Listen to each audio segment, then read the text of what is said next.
Nah, Demokrat harus tegas menyampaikan, tidak boleh siapapun di negeri ini, apapun pangkat jabatan dan posisinya hari ini, yang kemudian dengan entengnya mengatakan ini aspirasi masyarakat. Masyarakat yang mana?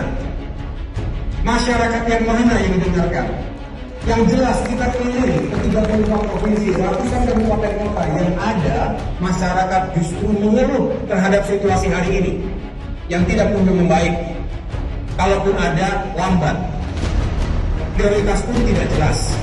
Ekonomi juga masih dirasakan sulit oleh masyarakat. Kok tiba-tiba mengatakan masyarakat ingin diperpanjang, ingin diundur?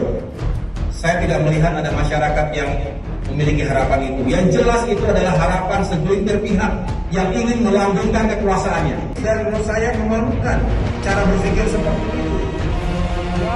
Main-mainkan suara rakyat, seolah-olah ini desakan rakyat.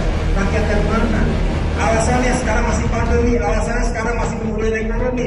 Lah kemarin, Pilkada 2020, mereka juga yang mengatakan tidak ada negara manapun yang menunda pemilihan umumnya, menunda pemilihan kepala daerah hanya karena pandemi dan resesi ekonomi. Artinya dijalankan juga Pilkada 2020 yang lalu, padahal itu lagi gawat-gawatnya pandemi COVID-19. Jadi artinya bangunan narasi yang mereka sampaikan ini tidak logis, tidak adil, dan tidak berpihak kepada rakyat. Kalau mereka mengatakan itu suara rakyat, pertanyaan saya, rakyat yang mana?